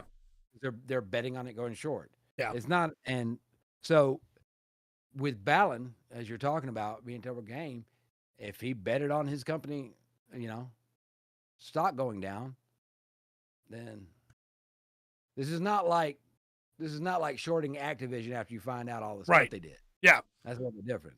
Yeah, this is shooting your development team in the foot. Yeah. Which, with the way we know he talks to his team and gives, like, contradicting orders to people, I'm not saying that's what he's doing. I'm just saying I'm not going to rule it out. I swear I heard something about this fairly recently, like earlier just this year, with a JP person at a gaming company. It doesn't ring any bells for me, but I bet it happened. Yeah. You're probably on to something there. Probably got that right. Well, and also because insider trading is not just, hey, I'm going to buy the stocks myself. Insider trading is also calling my friend to let them know to buy some stocks in this. Yeah, you shouldn't. Any trading done on information that is not public. Yeah. Is insider trading. Yeah. Yeah, that's what they got Martha Stewart for. Yep. And as her case goes, I honestly think she didn't understand exactly. Right. Insider trading, because she just took advice from a friend like that, and that friend had the insider information. Yeah. I don't think she was like, up on Wall Street and everything. Yeah. But it was still insider trading. Mm-hmm. Still got sent to jail. Yeah, you got to be careful with that. That's really ugly. That's And especially really when you ugly. sign NDAs. Like, yeah, and it just, well, I mean, you got to be a little bit ruthless if you're going to short a company. I'm not saying, I'm not going to say they're evil, but you got to be ruthless to kind of do that, especially if you've got lots of money, right? Because you can really affect the stock price. You've got to be downright evil if you're going, yeah, I'm going to purposely make it sink a little bit so I can make a lot more money. Right. And especially if you're doing it to the company you're working for. Yeah. And again, I'm not saying that's what he did. Yeah. But it would explain a lot of his weird decisions over the years. Like, yeah, no, this game has to be controlled by motion controls. You can't use the control stick at all. Well, why not, man? Like, the Wii U version, I understand why it needs motion controls, but the 3DS version's motion controls are this. Why, Yuji Naka? Yeah. Oh. What a strange man. Yeah. There's no information yet on how long he'll be in prison or anything, but he will be going to prison. Yeah. But he'd be going to prison in Japan. He probably still have a better life than I do. Yeah, that's true. That's very true. That's kind of ugly, man. I think it stinks because I know what he has given to the history of gaming, to the gaming 100%. world. 100%. And it's just I think it'd be a lot better off if he wasn't in gaming anymore. I agree, 100%. And before you say, well, Trey, you're just saying that because it's ad time. You're just saying that because you don't like Ballin. No, I'm saying that because the way he talks to his employees, the way he treats his employees like they're dirt, and doesn't realize they can speak Japanese, and tells another Japanese man in the room, "We'll just fire all these people when we're done," and then the whole team actually speaks Japanese, and it's like, what? Oi. Oi. Just saying that because it's ad time. Rundgren was saying it's sad because I don't know what you said after that. Sorry. It's sad because this guy should be a legend. Yeah, 100%. In the game world. 100%. For what he brought to gaming. And I'm talking about something really kind of specific. Yeah. And he was at the right time in the history of gaming to put that out 100%. And have his name be real big. That he made a big mark on it. Sonic is a big deal. Mm-hmm. It really was back in the day, and it was Sega's flagship, right? Yeah. Nintendo had Mario, Sega had Sonic. Yeah. And I was just saying, I think at this time, he just doesn't need to be in gaming anymore. Yeah. I agree. And again, the teams will be better off for not having him there threatening to fire people just because he doesn't like the way that they made a part of a level. Yeah. When all he has to say is, hey, I would rather the level look like this, the way that just about everybody else does. Well, I mean, it's kind of funny, right? You can be kind of a jerk, a little bit of a jerk leader, and be firm as long as you're fair. 100%. Right? And if you have built up that repertoire with your team and they respect you, they might get a little aggravated when you get firm with them, but they're going to accept it. Hideo Kojima. When you are just the jerk. Yeah. And you've given that team nothing. Yeah. To hold on to, it's just horrible. Yeah. I don't like him right now. I agree. Rather ugly. I don't know. I'm sure there'll be some the reports on it. People get arrested, that's the big news. Usually the court case doesn't go on, so it might be some digging. Right. To find out what they're going to do to him and what's going to happen. I agree. He's gonna. This is not the kind of thing I'd normally joke about, but because Yuji Naka is an absolute jerk to his employees, I'm going to make this joke. When he gets down in his prison cell, he's going to sit on his little cot, and then he's going to hear, Klatui! And then Ballin's going to just, look in. He's like, I'm here to get you. Yes, the one hero I made that cannot save me. Balance It gonna is take about him into ego. like a strange dimension where he's not allowed to jump and he has to dance with farmers. Well, it is. It is a big egotistical. He's got a huge. Yeah, I don't think he has confidence. I I think agree. he has ego, I agree. and there's a big difference. And sometimes confidence can be a little off-putting Yeah, a little time, but you can work with that. yeah, You can't with an egotistical maniac. agree. All right. Well, we were saving this earlier. Yes. You ready to talk about that Gundam disc? Yeah. We finished off. Let me grab this. I got so much stuff in the way. Hold on. I got it. I got it. I got it. Let me put up Spoiler Lubu. Okay. So we had. You said we got 2 discs left. Where I were think we? so. We finished the. We went through from Forever 4 Yeah, activation of grips, right? yeah. What episode numbers are those? Those are so 35. No, excuse me, 36 to 40. Okay. Yeah, we got 2 more discs in this. The talk about it a little bit, but this is a Balin has a backstory that's not included. That's very true. this might be. I like the story right here. Yeah. I really do. When we were talking a little bit earlier, there's stuff in the story that I'm like, oh no, I'm kind of upset about. Mm-hmm. But because it fits in the story and it should be happening that way. Yeah. And I'm upset that that's the way it's turning out. Right. Yeah. I think this actually, as we're getting into this over these last few episodes, really kind of makes me looking forward to Double Zeta and Char counterattack, because it's like, okay, I feel that even though I'm not fond of some of the characters in here or the way it started, I feel they've got on a good rhythm. But it Big Brother. Yeah. It hasn't got to like the first episode's bad. It has come down. Yeah. It has come down a little bit with this episode, but it's only really been a couple of episodes. Yeah. It hasn't been a whole run.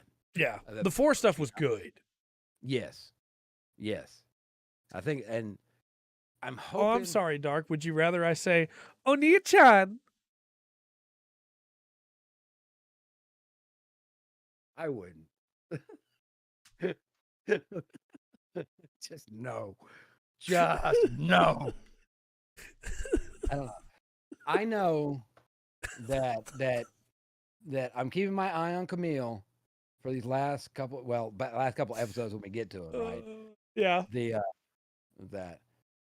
I'm looking forward to finishing this up. It's got my interest peaked on through that. I was really, when we started it back in the other one, I thought the intro was crap. Yeah. And I think the first run of it, when you're kind of being introduced, it's not really cool. It could be more coherent, right? And go through that. And I feel that when we're going into this, where we've got Char and there, right, and what's going on with Record, all that I don't know. I would almost the last sentence. Look, I don't know. That's a big statement about me loving Camille, because right now I kind of want to punch him, like straighten up. A couple quick call outs that I had. Because we get Forever 4 here, which means we get the Jared getting 4, and the moment where Char and Amuro both are just like, no, not like this, not this again. Yeah. And Amuro is just like legitimately shook. Yeah. You're right. And then go ahead. Well, I was just gonna say that what they did with 4 through this series, that of all the losses we've had, that one actually did feel like something, right? Yeah. It's not, because she's not there because she wants to be. She's been manipulated the whole time. You feel bad for her. You do, and they set it up perfectly. This is what I'm talking about. The writing seems better, consistent right here, because you get that much hope. Yeah. For 4. Yeah. Before you lose it. Yeah. Right. The other thing I was going to throw out is that It has been a long time since I watched Rasamia Bottom being reintroduced. Because these are, as you said, these episodes take a little bit of dip, right? I normally skip ahead when I'm on a rewatch. And the fact that she just shows up and immediately is like, Big Brother! And you looked at me. Yes. You looked at me going, what? And I was just like, yep, 100%. Trust me, I know it's going to make sense. Yeah. Yeah. Yes. My brother. Here's a picture. All right. But you say it makes sense, but right now at this point, it's like, look, we're just going to have to go with it. Yeah. That's all you can do. All you can do. No. Yeah. This is, I'm definitely much more stoked about finishing this up than when we started. Yeah. Double Zeta or Zeta. I'm going to Double Zeta. Go ahead. I think you are going to really enjoy parts of Double Zeta, and other parts of Double Zeta, you're just going to be like, what are we doing here? Why are we doing this? I believe it. And yeah, look, I know I am as a getting close to 50-year-old man. This is not targeted at me. So I am trying to keep that perspective as I'm looking at it. Stop it! Leave the door alone. Laurent desperately wants in this room, and over the course of the podcast, he has slowly been like reaching Paul under the door and hitting the door. How long to Hathaway's Flash? It's gonna be a while because we're doing release order. It's gonna be a long time. Yeah, and I know there's we've got, as we've talked about it, we've got on different, yesterday on the MMO podcast, looking at a couple of different things. The reason I want to go in release order is to watch the evolution. Yeah, not for sure. The animation and everything else, because there's a big jump. We've already seen it from Zeta, from the OG to this one. Yeah, the animation's a lot better, a lot smoother. Especially you get in the Gundam fights and the armor fights. It looks really good. I agree. Pretty sure that's only going to get better. Yeah. Also, I'm not going to show Cat only because if I let him in this room, first off, I have to get up. Second off, he's going to claw the green screen. That's why he's not allowed in this room. Well, he will shred this thing.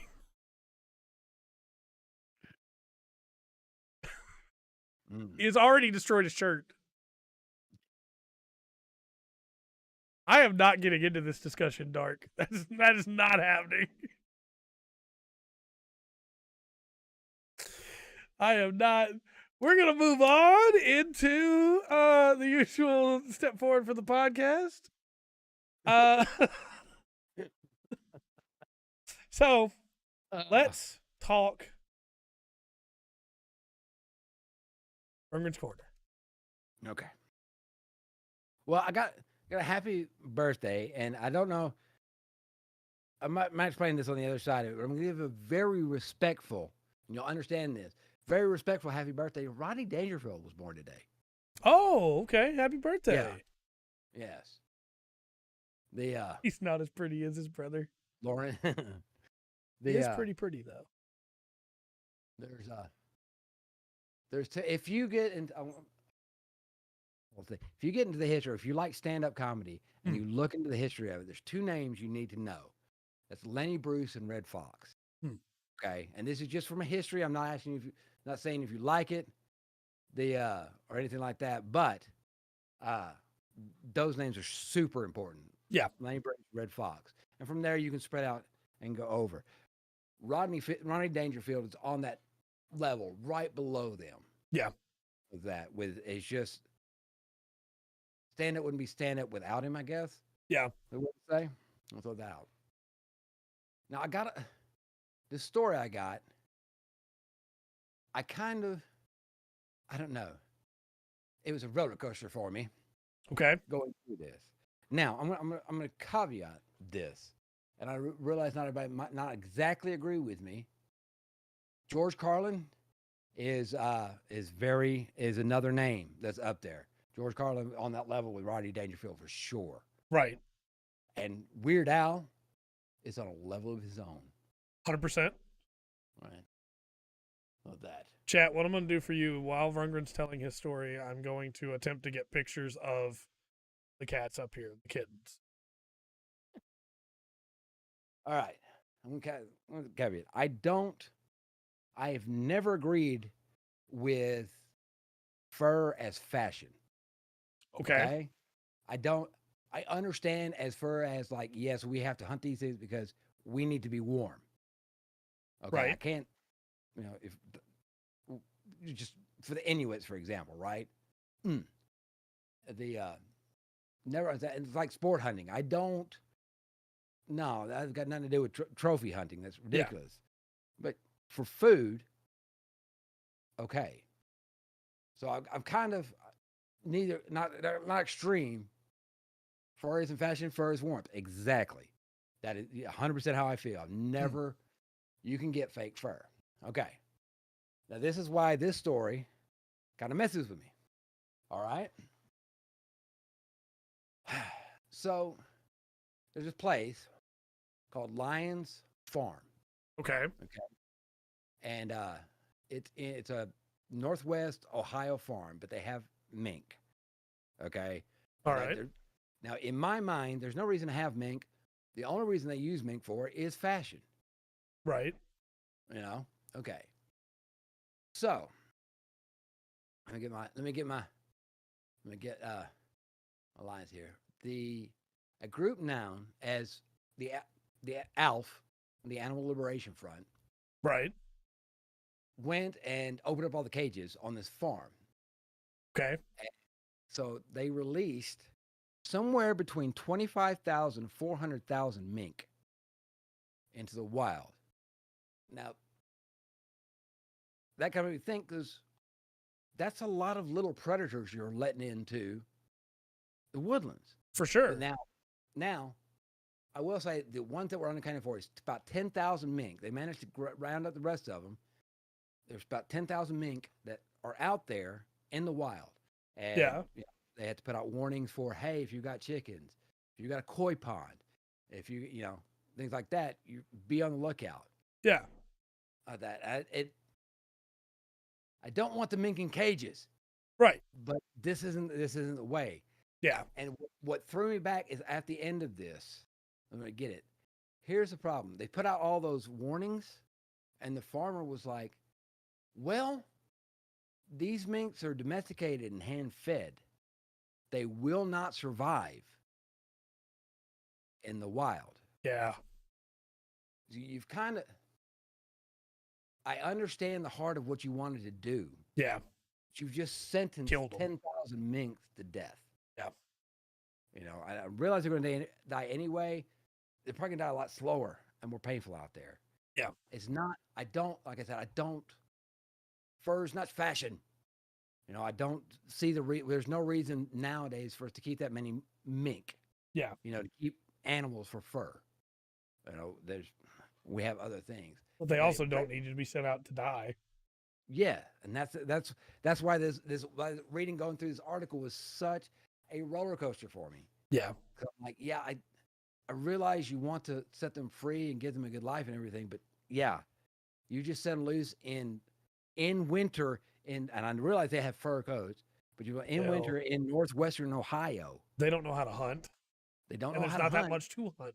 To hunt. Yes, exactly. This is not like, it'd be bad enough in the spring or the fall. But they do have a thing up. They say don't try to trap the minks. Call the farmer. They've got to recapture things going. Yeah. Because there's rules on hunting and trapping and all that. Yeah. That, but I said the story in a weird way kind of breaks my heart. Yeah, it's really depressing, honestly. Because you didn't do what you were wanting to do. It would be one thing. I mean, look, 10,000 mink that weren't domesticated, that were good in the wild. Yeah. You have changed the ecosystem. Yeah, for sure. If a handful of cats can wipe out every bird in the area. Imagine what 10,000. Yeah. Just I'm upset. I agree. I understand. I am upset. I agree. I understand. Should be. Everybody should be. Yeah. This is not. Those people that let them out should be out there helping find them. Yeah. And look, as I understand, I have to go off of what they said, and they say that these are domesticated, and then part of that makes me go, yeah, I have to kind of agree with that because like the majority of them just stayed on the farm and were rounded right back up. Yeah. I want to believe that the Animal Liberation Front heart was in the right place and this wasn't thought through. Yeah. But it was a different story, and yet another reason. That's another reason why the animal uprising might be happening. Yeah, for sure. Maybe they're right to do so. I don't know, but that's all I got. I want to talk about that and get my frustration out a little bit. That makes me really glad that I put the pictures of the kittens up for chat to look at, so they could not be as sad. Yes. Yes. Yeah, a little better. Also, yeah, that cat's way more chill than Lauren. That to just sit there like that. I can't pick Lauren up without him scratching up my hand. No, that's not the way we have cats around here. They do like to play though. He's at that age. They like to play. Yeah. Yeah. You have to remember. You have to remind me to bring Toasted Marshmallow in here. Yeah. Next Tuesday. Yeah. If I can get a situation where I am not home alone and there is someone I can hand Laurent back to during a podcast, then I will bring Laurent on screen. But this thing is expensive. And I'll put it this way. There was a cabinet that the big house cat sits on in the living room. And like on that cabinet is where he gets fed. And Laurent should not have been able to reach it. But he climbed a closed, folded metal chair and now can climb it in seconds. Life will find a way. Yeah, if he wants to get somewhere, he will get, and that's how eventually he will get through this door, and then I will die, just so everybody's aware. But for those looking at the stream, the one on the left is Laurent, the one in the middle is Barrett, and the one on the far end is Garrett. Now I will take the cat pictures away, because we have to be serious. You don't deserve him anymore. We have to talk about your assignment. Okay. Let me get pen ready. Okay. So, HR reached out to me. Okay. I've been told, and then I went and reviewed the footage and checked it myself. You operated heavy machinery while working as a gas station attendant. Yeah. That I don't believe you were licensed to handle. Yeah. At the time. Yeah. And a forklift. You called customers idiots to their faces just because they didn't group their drinks together for you? Yeah, I did. Yeah, okay, you got me there. You called me out on that one. I don't know if they will let you go back. I will. I'm attempting to smooth things over right now. But I think we need to pivot. I think we need to pivot a little bit and try to turn things a different way. Let me get the poll pulled up here. All right. For some reason, my poll button. We're not even talking about the broom in the car. I don't. That is such a weird bug. And I thought, like, when I was told about it, I was like, oh, okay, well, it doesn't work anymore. It's fixed. And then, boom. Like, no, it's not. You can do this. All right. So, for anybody that doesn't know, I put these into a random number generator and pull 2 from them. From the That's why when people want a specific game, I have to, like, break the normal layout to be able to do it. So if you have a request, please let me know, and I will put it in there. But your 2 assignments, your 2 options, I'm putting them in the poll right now. Okay.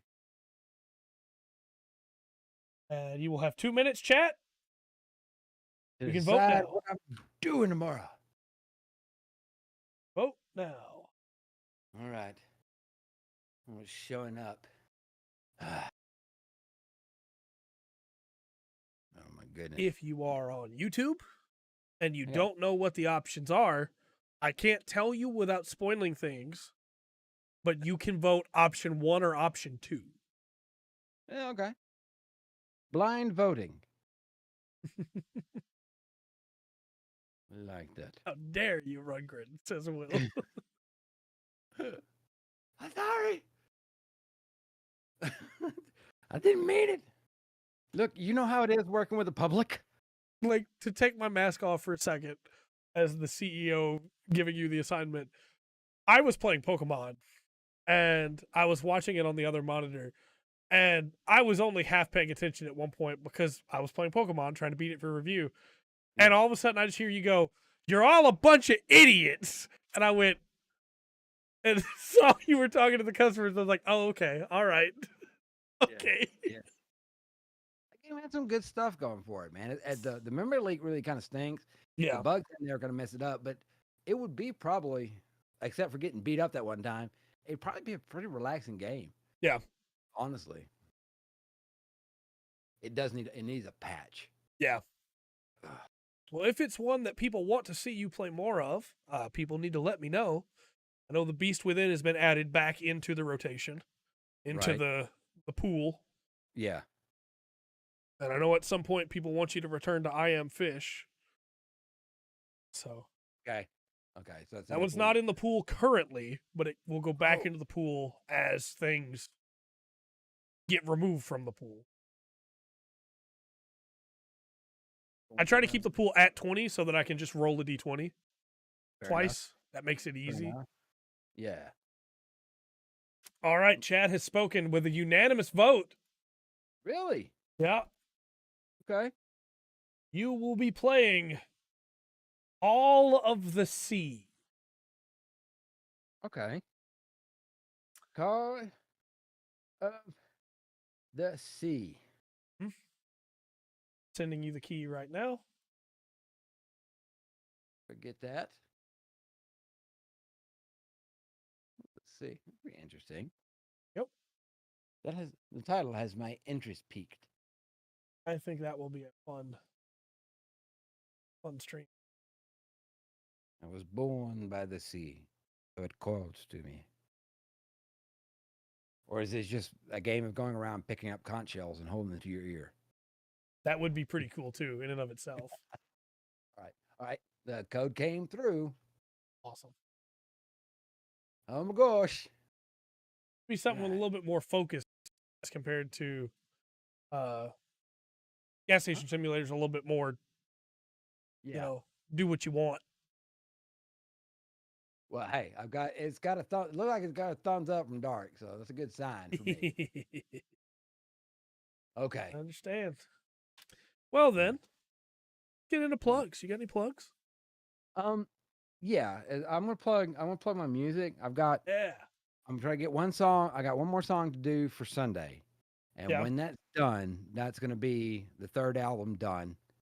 And it'll get all ready to like put out and everything. Yeah. And then the week after that, I'll put up the whole album up on YouTube. Going through that. That is probably gonna be. It may not be the last song I do ever, but it's probably gonna be for a while before I put another song up. For sure, for the year, right? Yeah. I need to step away from that. I'm not gonna go deep into it. There's a little bit of health issues. Makes it really hard for me to do some music stuff, and that's making me like mad at myself. Yeah. So I need to step away from that. So hopefully the last song will be good. I'll do that. I'll put it out. I'm working on it. I haven't got it written yet. I print out the docket, then I use the sheet to write lyrics for the song. I'll blame you one bit. I've got lyrics started going through it. So I have this one more song out. Like I said, the album will go out, Tertiary Movement. Yeah. The name of it. Like I said, that's probably gonna be the last one I do for a while. Yeah. So you've earned a little break anyway. Even if you do decide to just come back to it like March or April of next year, like you earned a little bit of break. You put out 3 albums in a year. Yeah. Thank you. Thank you. I appreciate that nod. I do. I'll do that. I've got, and look, I've got, last time I checked, I have like 48 subscribers, getting close to 70 hours watch time. And this is lifetime, right? A couple thousand views. And that's, honestly, that's way more than I ever thought I would get. So, Right. I mean, it's not that. Yeah. It's not that I don't think the songs are as big as they should be or anything like that. It's not that at all. Oh, and as Faith has pointed out, not only is that a lot more than most of the big artists barely put out half an album a year. You know what I mean? Like, yeah, so, they're not EPs. right. The only artist I know of that has put 3 out, and they're surely much better than mine. The only person I know has put out 3 albums in 1 year. I'm trying to think of a couple. Jack White. Yeah. He has. The Beatles put out 3 in 1 year. I don't know if they put out 3 in 1 year. Now they had the top four spots on the Billboard 100 for a long time, going from Rubber Soul to Abbey Road. Yeah. I'll double check. They might have. Now, the lead singer of Tool has, but it was like a Tool album, a Perfect Circle album, and then he's got Pacifier. Yeah. Was it that much? Now, okay, those albums are a little bit weird because some of those albums, because they got their main releases.